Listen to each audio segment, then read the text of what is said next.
Your pain is either going to shape you or shrink you. The choice is not emotional, it is structural. Everyone talks about purpose. Few talk about process. Pain without structure becomes bitterness. Pain with structure becomes power.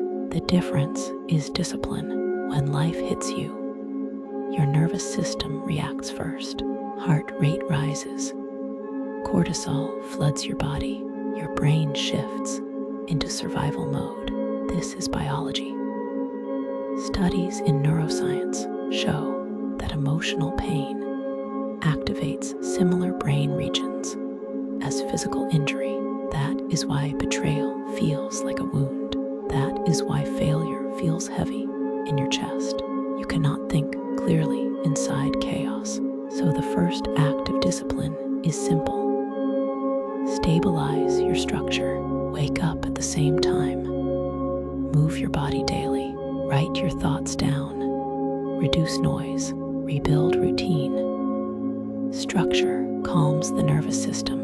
Predictability lowers stress. Research in behavioral psychology shows that consistent routines reduce anxiety because the brain craves certainty.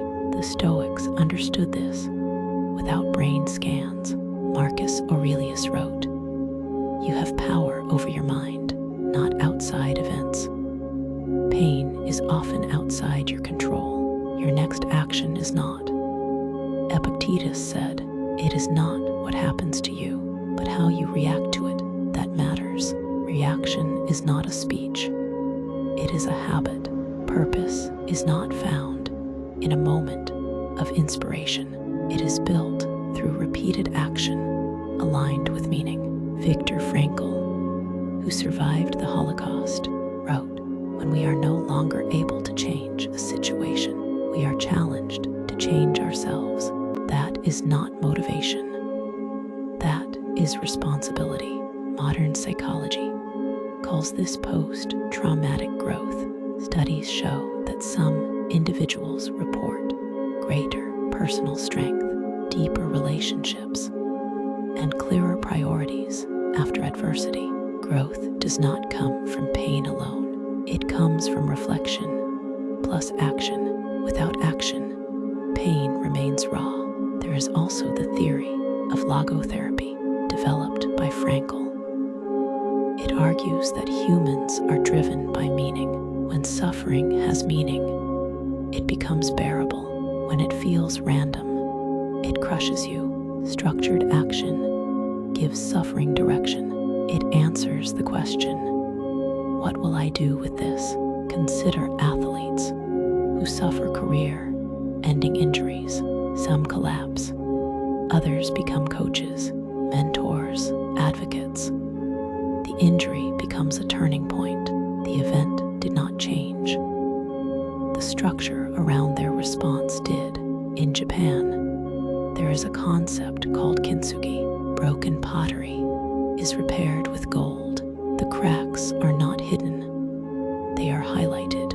In South Africa, Nelson Mandela said, "I never lose. I either win or learn." In the United States, Helen Keller said, "Character cannot be developed in ease and quiet. Only through experience of trial and suffering can the soul be strengthened." In Germany, Friedrich Nietzsche wrote, "He who has a why to live can bear almost anyhow." Across cultures, the message is clear. Suffering can refine you if you give it direction. Direction requires design.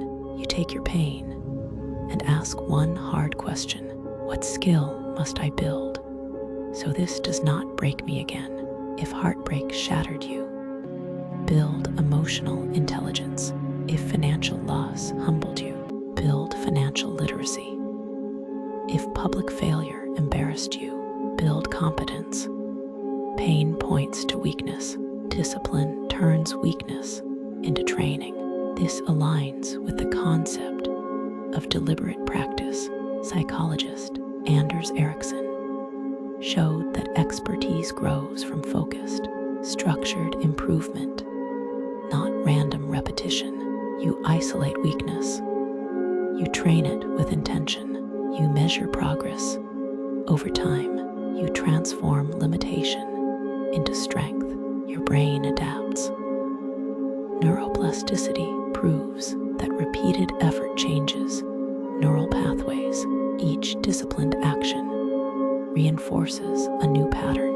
You are not stuck with the identity shaped by your worst day. You can rewire it through structured behavior. Emotionally, this is not easy. Some nights you will feel anger. Some mornings you will feel emptiness. Discipline does not erase emotion, it channels it. Anger becomes fuel for training. Sadness becomes depth in your work. Regret becomes precision in your planning. There is a reason structured routines are used in trauma recovery. Therapists encourage journaling, scheduled exercise, social connection, and goal setting. These are not random suggestions. They create stability. Stability restores agency. Agency rebuilds confidence. Purpose grows when your actions serve something beyond your ego. Maybe you mentor others who face the same struggle. Maybe you build a business that solves the problem that once hurt you. Maybe you speak about your journey so someone else feels less alone. Service transforms private pain into shared strength. Discipline keeps this transformation alive. Not hype, not temporary motivation. Repetition. You wake up, you execute the plan, you refine it, you rest, you repeat. Over time, something changes inside you. The memory of pain remains, but it no longer controls you. It becomes a reference point, a reminder of distance traveled, a source of quiet pride. One day, someone will ask how you became so focused, so grounded, so driven. They will not see the nights you rebuilt yourself piece by piece. They will not see the routines that held you together when you felt broken, but you will know your pain was real. Your loss was heavy. Your setback was brutal. Yet you chose structure over chaos. You chose growth over bitterness. You chose disciplined action over emotional surrender. And that is how pain becomes purpose.